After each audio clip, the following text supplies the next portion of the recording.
Right, yeah. Proofs are supposed to turn hunches or ideas into actual knowledge. So what is up with these zero knowledge proofs? That sounds utterly useless, right? In this presentation, I want to convince you that they are not, in fact, useless. They're very useful. And along the way, I'm also going to explain what they actually are. So yeah, bear with me. It actually connects back to the keynote this morning where we talked about digital sovereignty, and a subset of that is data sovereignty. So being able to decide what to do with your data, who gets to have access on your data and who doesn't. And these zero knowledge proofs allow you to treat data sovereignty as an engineering problem and solve that on the engineering side. In Germany, we have this wonderful word called Datensparsamkeit, which means only taking as much data, like barely enough data as you need to do your job. And we don't always do that. And if you don't do that, it can be quite scary. So to illustrate that, there's a small story. Like I was taking my son, he was about 5, to the pharmacy, and we were picking up a prescription for him. And on the prescription, like you have the name, you have the address, you have everything. And so the pharmacist just addressed him by his name. And he got a bit suspicious, and I was like, why does she know my name? I don't know her. And she listened, she heard that he said that, and so she leaned in closely, locked eyes, and said, I even know where you live. and then he got even more scared, and so he explained, like, it's written on the prescription, so you don't need to worry. This is not a spy and anything, and she's not going to abduct you or anything. So for the example of the prescription, like in the physical world, writing these data on a piece of paper is just what you have to do because the pharmacist needs to be able, at least in theory, to verify that the drug is given out to the right patient. But in the digital world, we go about and do basically the same thing. So we need to prove things about ourselves at every corner. You need to verify your age if you want to access something, buy some tickets, buy alcohol, enter some venues. If you want to have a loan, you need to make some proofs about your income. You need to show your credentials if you apply for a job. All of that. You need to provide your identity if you participate in votes. And the way that you usually do that is just mirrored after the physical process of going to somebody and showing your ID card. Like if you want to prove that you are a grown-up, then you hand over your passport, and then with that passport, they get a lot of information that they don't really need. They have your full name, your date of birth, nationality, address, even a photo, your passport number, where all they actually needed is like one bit of information. They need to know your age is at least 18 years. And but because we model this after like the physical process of going to somebody, showing them your ID, and then maybe taking it right back, this is just what we do. And this is a delegation of trust. Like every party you share your data with, they are a target for leaks. And like you're not only sharing your data with somebody whom you might trust to a degree, but you're also sharing it with everybody who is going to hack their database. And you're trusting them to like keep that data, not only do nothing malicious with it, but also to keep it secure. And you have no control once you've shared it. Like you're not in the, like you show your passport to somebody, you take it back. In the digital world, you just send it over. And so we really should be doing something better. So what if we could, instead of providing your date of birth, you could just prove that I know when I was born, and I know that's more than 18 years ago, and so if I prove that, that's enough for you. Or if you show your bank statements in order to get a loan, you could be able to prove that you know your financial history and that you know that it meets the lender's criteria, and so on. And if you have a license, then you can just prove that you know that you have it and it's not expired or revoked. And these kind of proofs, they exist, and they are called zero knowledge argument of knowledge. So argument of knowledge means it's somebody to convince somebody that you have some knowledge, and the zero knowledge part, that means you don't actually tell them about that fact that you want to convince them that you have knowledge of. And so that's zero knowledge arguments of knowledge, or zero knowledge proofs for short. And that's what that is, and that is actually quite useful. It's not useless. It's what makes the internet safe for having secrets. and sharing like just as much as you want about them. Okay, now that we know what they're for, we should also like learn that it's possible to do these things, because it sounds quite astonishing, right? So in order to construct them, let's formalize what we actually want. So a zero-knowledge argument of knowledge, or zero-knowledge proof, is a protocol between two parties. It's a prover and a verifier. So you, the prover, want to convince the verifier that you know a secret, but you don't want to give away that secret. You don't want to give away any knowledge about that secret, except for like what is specified. Like the secret would be the birth date, and you don't want to tell them your birthday. You just want to convince them that you know that you are more than 18 years old. In order for that to be actually useful, we need a couple of properties. Is that readable from behind? I'll read it anyway. So you need soundness, which means that if you don't actually know the secret, you can't convince the verifier that you know it. So it's like you can't cheat. We also want the zero-knowledge property so that we don't have to give away the actual secret. And the completeness means that if you know a secret, you can always convince the verifier that you know it. And with these three properties, if we have them, then that's something we can work with, right? Let's start with an example. It might look weirdly specific. It's a completely arbitrary example. We'll see later why I chose this particular example. So suppose both the prover and the verifier know two polynomials over a finite field, like integers modulo some prime. And these polynomials are known to both, and the prover wants to convince the verifier that they know another polynomial w, such that c applied to that polynomial, like in the sense of function composition, inserting that polynomial inside the other one, is divisible by the polynomial z. Right? That's the secret they could know, and they want to convince the verifier that they know it. In order to convince them that they know the polynomial, we need to talk about like what does it mean to know a polynomial. That's equivalent to knowing all the coefficients, or it's also, oh, the LaTeX doesn't really work there. It's also equivalent to being able to evaluate it at any given point. Like if you know it, if you know the coefficients, you know it. If you know it at every point, you know it. For the zero-knowledge proof, we probably don't want to talk about all the coefficients because that would give away everything. We also don't want to evaluate it at every point, but we can get a little help from mathematics. The Schwarz-Zippel lemma tells us something that we probably remember from high school, that two distinct polynomials of a given degree agree at most at that many points that the degree. Like constant functions, if they're distinct, then they don't agree anywhere. And linear functions, they have one intersection and so on. And because of that, if you have a polynomial that has a degree of, say, a couple of thousand, this is something that occurs in practice, but your finite field is very, very large, then picking just one random evaluation point, you have a very, very small probability, like 10 to the minus into the 70s, of just hitting one of those points where they agree by accident. And so with that lemma, we can probabilistically say, and these zero-knowledge proofs, they always work probabilistically, is that knowing the polynomial is equivalent to evaluating it correctly at one random point that you don't get to choose. So that's already a lot less information than like evaluating it everywhere, right? So let's propose a protocol. The verifier gets to pick some random number, or you could also get it from some oracle.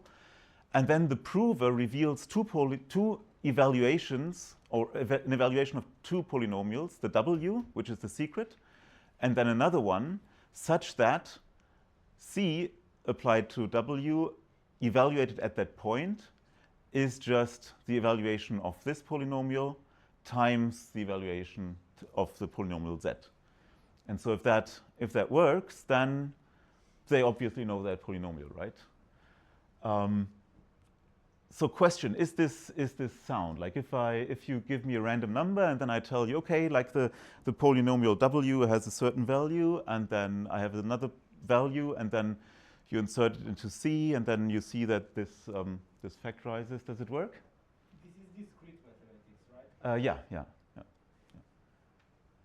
It doesn't, because if we just do it like that, then I get to see the random point, and then I can choose just values for w of r and t of r, and I also know what z of r is.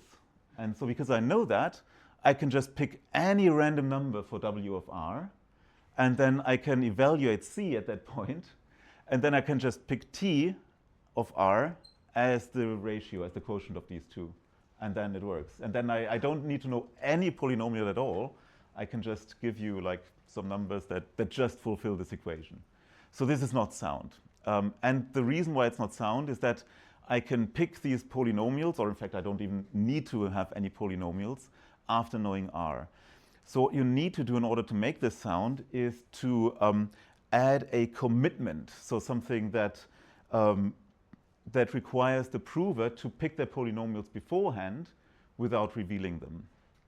And so you can think about this a little bit like if you have some message and you want to later on reveal it, but not yet, then you can just reveal a hash, and then that hash pins down the message. But to verify that the hash was the right hash, you need the actual message to do that. And the thing that cryptographers can do with polynomials is they can derive so-called commitment schemes that allow you to fix a polynomial beforehand, and then later on, without revealing anything about the coefficients, and then later on when you evaluate it, you can prove that that evaluation is consistent with that commitment. And so with that, and this is, yeah, I'm not going into details here because that would be like a cryptography lesson, or lecture rather. And with that, the protocol can be amended to add this commitment step. So you commit to the two polynomials, and then you get a random value, and then you evaluate them and reveal the evaluations, give them to the verifier, and then the verifier can check that this equation holds at this one point. And because of the Schwarz-Zippel lemma, they know that, okay, very high degree of probability you know the whole polynomial. So this is sound. The question, is it also zero knowledge? Not yet, because the verifier sees the commitments and they reveal nothing about the polynomials. Right? Yeah. I'm a liar. I can commit to anything. Yeah, but then you can't prove later on that the evaluations are consistent with the commitments. This should be in here. So yeah, this is a good point. You don't only reveal the evaluations, you also reveal the proof that the evaluations are consistent with the commitments. Great, thanks. Right, but they learn like what the evaluation of a polynomial at one point, and that is like a little bit of knowledge, but it's not zero knowledge. And in particular, like if you can do this repeatedly, you could accumulate knowledge. So in order to make this zero knowledge, you need to have something more, and this is called blinding, which basically adds a little bit of random jitter to the polynomial that doesn't really matter. We can see later on how you can do that without invalidating the thing that you actually want to prove in the end. But just for now, you need to know that like this is almost zero knowledge, and with the blinding technique, where you basically randomize the polynomial a little bit, you can turn this into truly zero knowledge. Right, so we have soundness and zero knowledge. So we can prove now that for two polynomials, you know that third polynomial such that the w inserted in C is divisible by z. That's great, right? That's really useful. But we don't have completeness yet, right? So if I want to have any more general secrets, is this useful to me at all? And the answer is yes.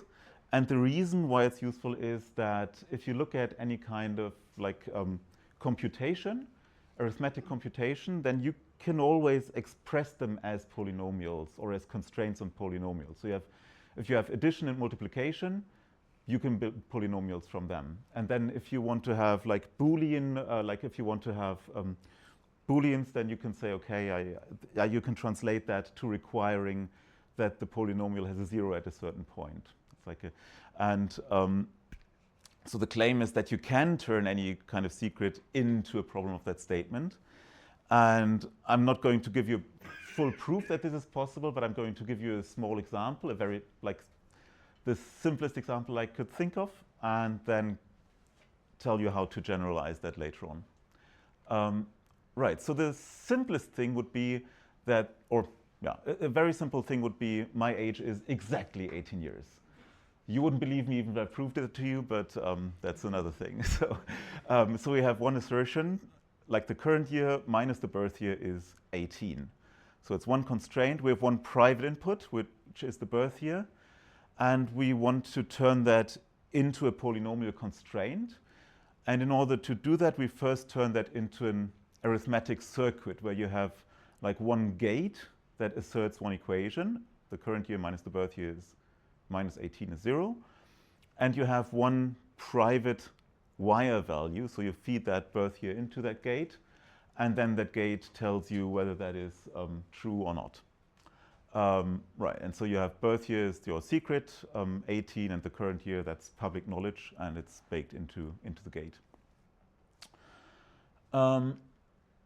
Right, then we want to turn the circuit somehow into polynomials that then mirror this one thing that we can prove things about.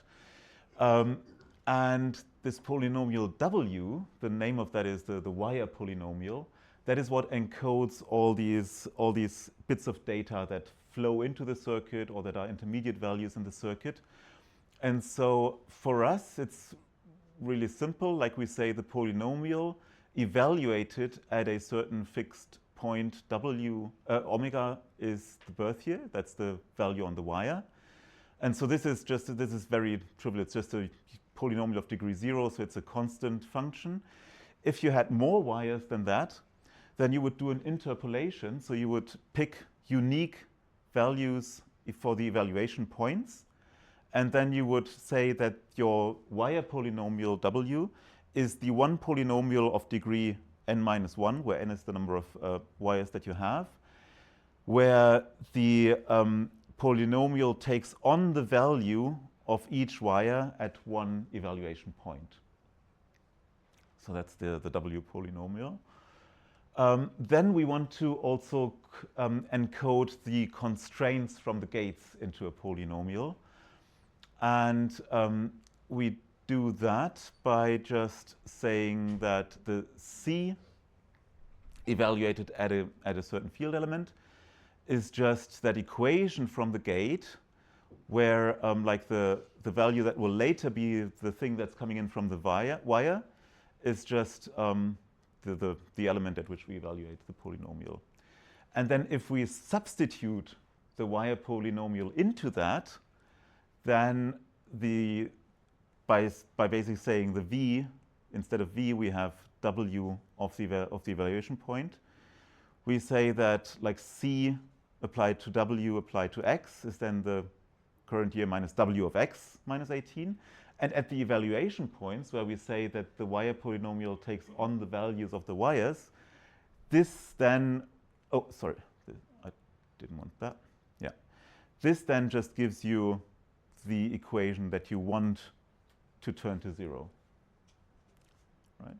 Is that clear? Good. Okay, great.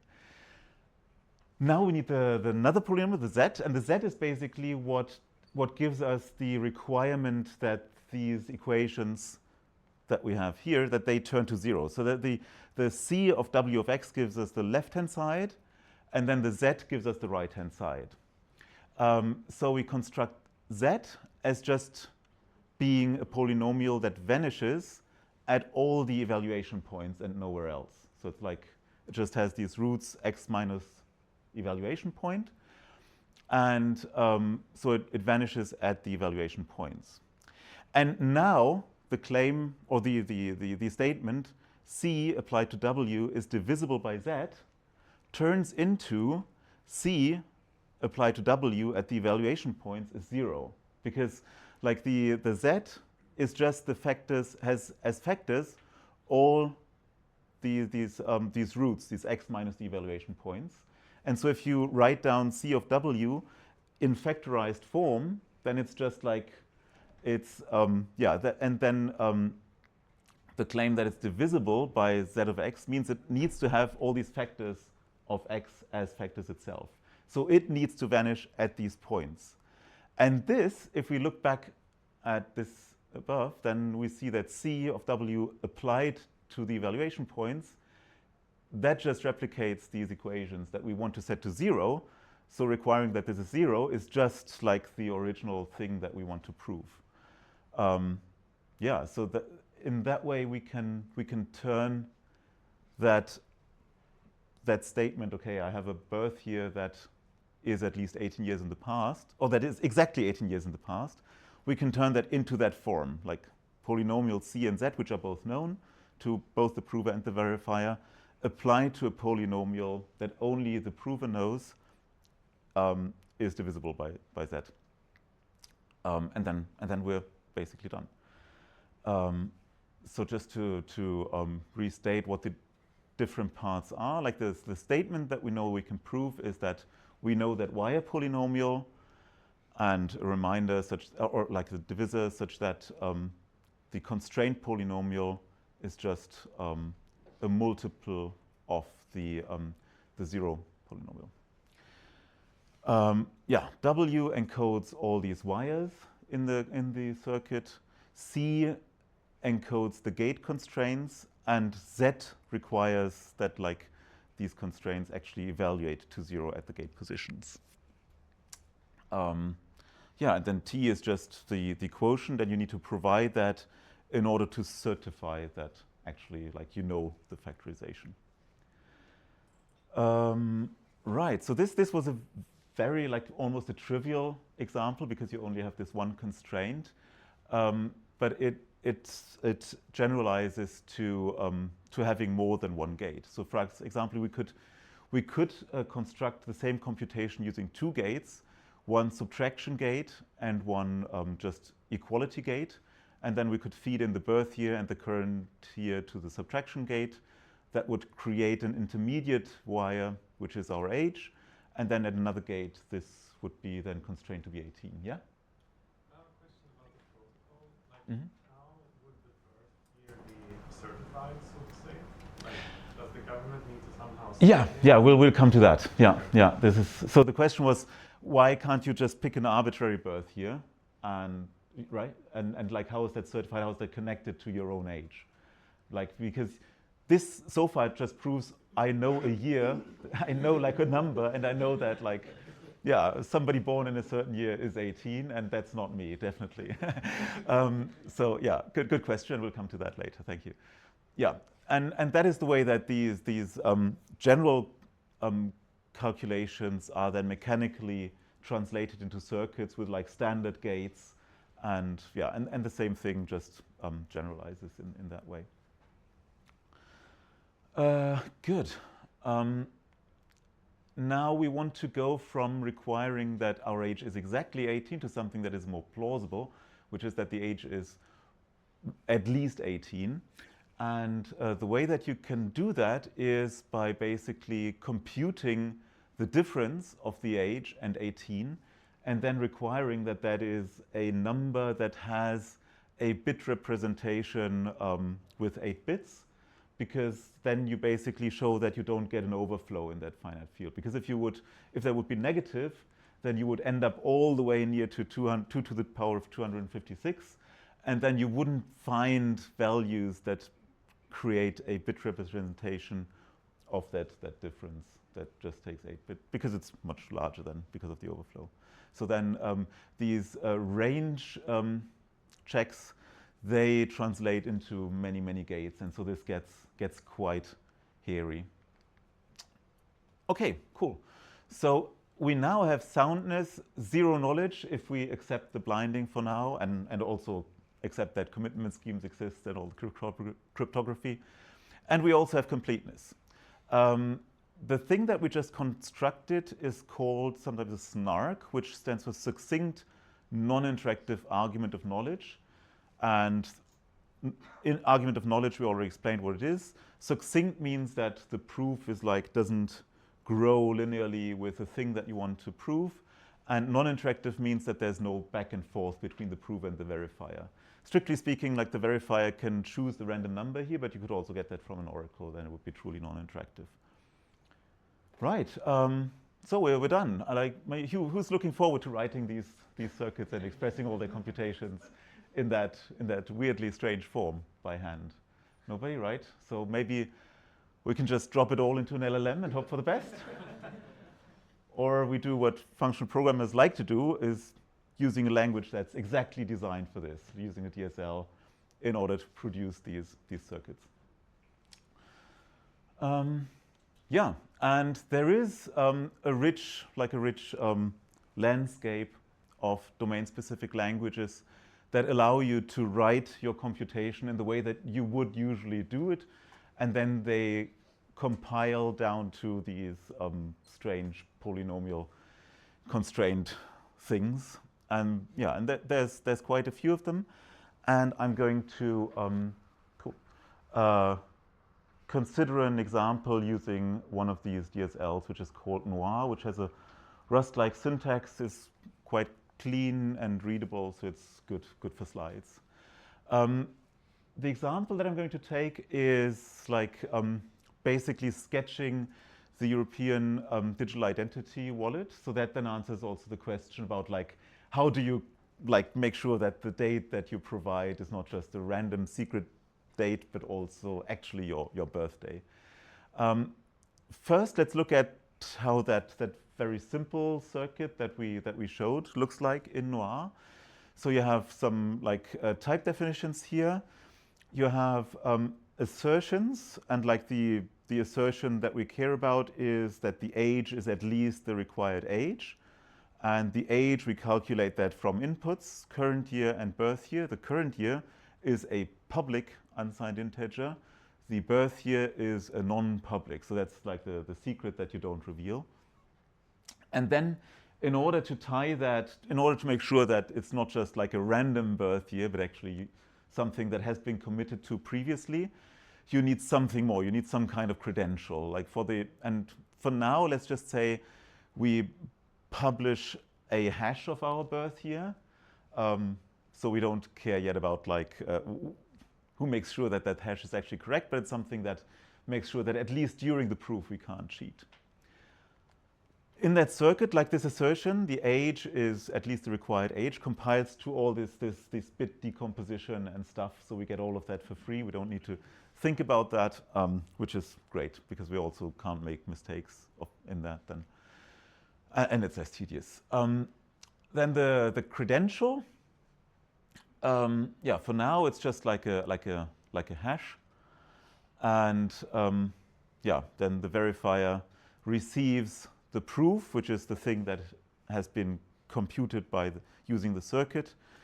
It gets the age, and it gets the current year, and then the credential, which is like not a birth year. A more realistic credential that you would use is something that is actually signed by the government. So you'd have a credential that is signed by a privileged key by the government, and it contains a lot of fields, like it contains your birth date, your name, your nationality, all these things that you don't want to share. It also contains something that ties directly to your device, because then it's stored somewhere in your wallet, like in your secure enclave in your phone. And then it also has a Merkle root, so it's a structured document, so that you can store like the individual pieces of data in a Merkle tree, and then at the end you have just one hash, and that can then be signed by the government, and that signature is also there. And then in the proof generation, you would add additional assertions. You would have like the birth date that you provide is in that Merkle tree. You would provide a proof that the Merkle root is actually signed by the government, so that then proves that you are using a real credential. Then you need to assert that the device pub key is also in that credential, so it's your credential, not somebody else's birthday. And then you need to like show that you can provide like a signature, like a challenge from your counterparty with the private key of your device. That means you have unlocked it with your face or fingerprint or whatever. And then you have that assertion that we already had in the example that the other party actually cares about. And with all these assertions, because they are encoded as zero-knowledge proofs, they don't learn anything about the actual contents of your credential. The output is then a proof, 16 kilobytes about, and and then the verifier can verify their proof. And all of these different things in the proof, they prevent certain things about like foregoing the soundness. The hash commitment that prevents lying about your birth year, the issuer signature that prevents you from just forging the credential, the Merkle proof prevents you from just taking somebody else's, like another, or mixing up credentials. Right, mixing up is the one, because then the signature is also contained in the same credential. The device binding that prevents you from just stealing a credential. The biometrics are used to unlock and then to sign the challenge. And then you have some nonce that you also that you need to sign with a device key that prevents replay attacks. Cool. How are we with time? Can I do the live demo, or is it just going through the slides? How much time do we have? We have 10 minutes. Okay. I think we can do the demo then. Right. So I need to look back. Okay. So here we have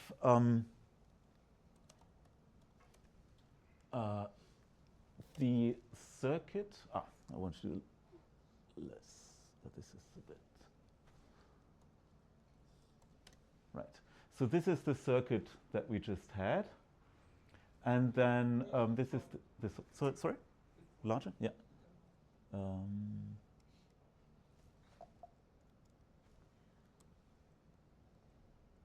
And a bit to the moving it up, probably also good, right? So this is just the code that was displayed on the slide. So you have the type declarations and you have the assertions. And then the compiled version of that is the hcredential.json. So that's a JSON file that tells you about the version of Noir that was used. It tells something about the types, the fields, and everything. And it's just something that's not really human readable, but it's compact. So if we do an ls minus lh target proof JSON. No, this is credential.json. And actually the size of that doesn't really matter because it's not the proof, it's the circuit itself.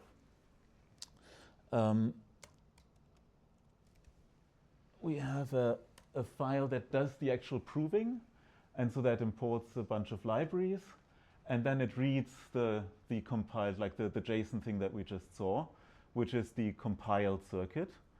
And then it provides here the private birth year. This is not mine. And then it also provides that credential, like that hash, the current year, the required age, and then does some logging and then actually constructs a witness. This is basically then the witness and the proof. So that the witness is the T and the proof is like the thing that is then sent to the verifier, and we can execute that.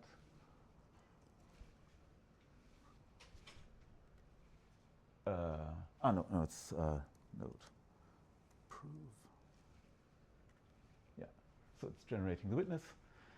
Takes all these numbers, generating proof, and then the proof side is 16 kilobytes, and then the proof contains the public inputs and the actual proof. If we look at that, I think it's here. There's proof JSON. Yeah, so the proof itself is just that thing. So you don't really want to see that. And then if we look at verify MJS. This is the corresponding thing for the verifier. It also needs the actual circuit, because without having the circuit, like if you get a proof, you need to make sure that it's a proof for the actual calculation, that the calculation has the same form that you expect. and then it reads the proof. It needs the required age and the year because this is needed, but it does not need to know the birth year.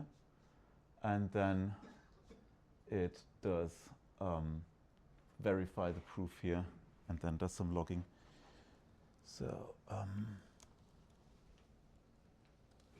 yeah, right. And then it checks that, puts out the credential, the current year, the required age, and verifies that the proof is actually a proof for the thing that we wanted to prove. Right. Okay, so we can skip these couple slides. Yeah. Where did the random number exchange happen? The random number exchange. Okay. So yeah, right. So this is actually not. So the actual. Yeah. Okay. So this is the thing about non-interactive things. So there is a shared source of randomness. That yeah, and then yeah. Great question. Okay. So how does the verifier know what's being proved? They get the same circuit basically. They can check, and from the circuit you can derive basically something like a fingerprint, a verification key it's called. And then whenever you verify a proof, you need to as an input like both the proof and the verification key, and that way you ensure that you don't get a proof for something that you're not even interested in. So you can basically tie the verification to the proof and the circuit for which the proof is. Right. And this pattern generalizes because you can basically transfer any kind of algebraic computation into these kind of circuits and polynomial constraint systems. So you can verify your age, you can verify your credit score, you can do compliance, like you could do your own, like an audit of your financial data without actually showing the financial data. You can do member check and all these things. You can check that a ballot is valid without actually looking which box you checked. Right, and so this allows you to shift away from the model which is inspired by the physical exchange of information that you have in the physical world, where you just need to show your data and then somebody else looks at it and looks whether it's right, where you can prove statements about your data and then you hand over the proof. And the statement to the degree that you want. You can change which of the inputs are public and which are private. You can change that so as to make the proof as useful as you want to. For example, if we had the 18 as a private input here, then we wouldn't have proven anything. But yeah, you can basically choose how much you want to disclose. And so with that, if you then embed these credentials in your phone, then you don't have any data on an external server. It's just in your phone. And whenever you want to reveal something about it, you get to choose what you reveal. Right. And that works because these zero-knowledge proofs have the three properties of soundness. You cannot convince anybody of something that you cannot convince the verifier that you know something if you don't actually know it. You can always convince them that you know something if you do know it, and you don't reveal any information that you don't want to reveal. Yeah, so not that useless. It allows you to have an internet that is safe for secrets. Thanks. Oh, and I think yeah. Yeah.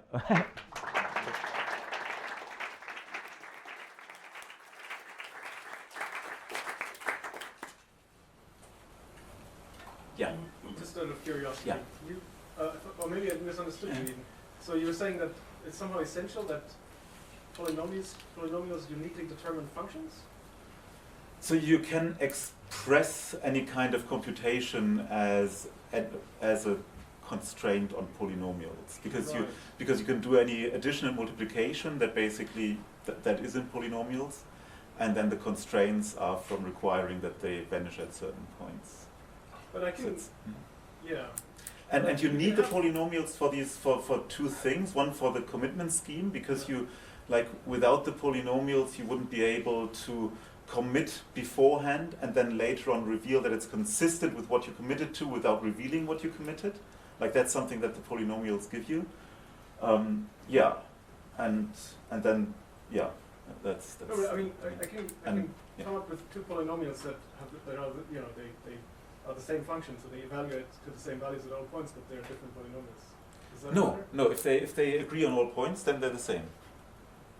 No, but I mean they're different polynomials, yeah. but they evaluate. No, but I mean x and x squared over f2. I mean they have the same values everywhere, but they're different polynomials. I don't know. Is that maybe in edge case that doesn't. Oh, so I think I didn't understand. So you take the polynomial x over f2, yeah. and you have the polynomial x squared over f2.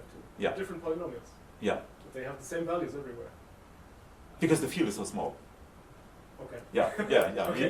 This only works in really large fields, yeah. Because Okay. you want to, like, if you look back to the reason of why the evaluation at the points actually is sufficient, then this is just the Schwarz-Zippel lemma where you have at most n points where they agree, and and the field is large. Like this is always necessary. You need to have a large field that is much larger than the degree of the polynomials. Yeah. Sounds very cool, thanks. So I was thinking of embedding this or in a small embedded device, IoT device. Can you give me a hint how much, what are the technical constraints? Okay. Device? Do we need a special crypto, two random number generators? Yeah. Secrets, Yeah. or So the proof generation generally is what is expensive, and you need to be good at polynomial arithmetic and elliptic curve cryptography. So there's expensive needs milliseconds, seconds, minutes. it depends on so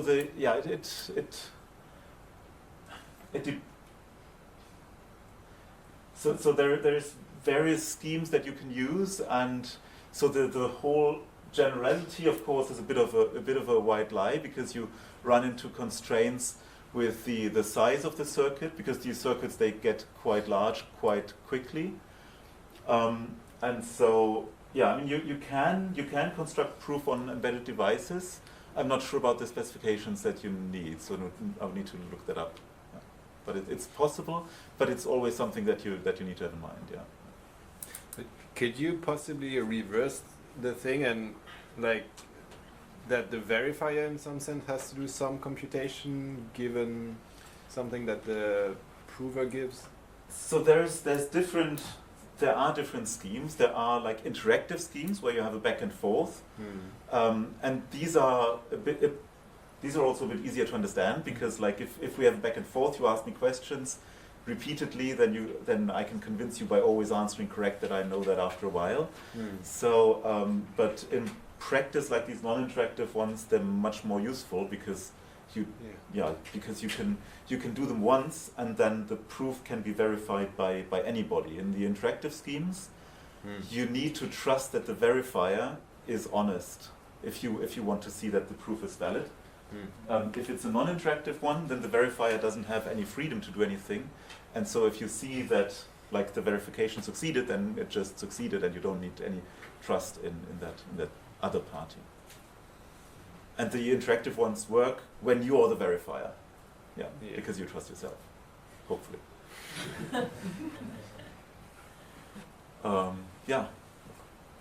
Is your scheme anonymous? Like, if I sign on 3 pages and tell them my age, can they correlate that it was the same user doing this? And also, if I do it like twice, like over a year, for example. Like So typically, probably the scheme, as I explained it right here, might not be anonymous, because you show, you would, in order to make it anonymous, you would need to add some randomness to the thing, like some kind of nonce, in order to make sure that you can't recognize the credential, because the credential is the thing that you could start tracking. But it's possible to extend it to something that is anonymous. Yeah, great question. Don't you for some of the examples you gave at the end, don't you always need some external party that also confirms the data you have? You gave the example with financial information. I mean, the same argument that you had with Yes. the birthday applies there as well, right? Yeah. So you need to have you know not necessary data about you. Yes, so you always need to have one source of truth for the things that you claim. And so for the financial data, that might be like digitally signed records of your bank statements. Yeah, but then you don't need to. And if they are sufficiently structured, just like the credential was, then you can like select which entries you disclose. Yeah. Great question. Okay, yeah, we're perfectly on time. And thanks, Philipp, again.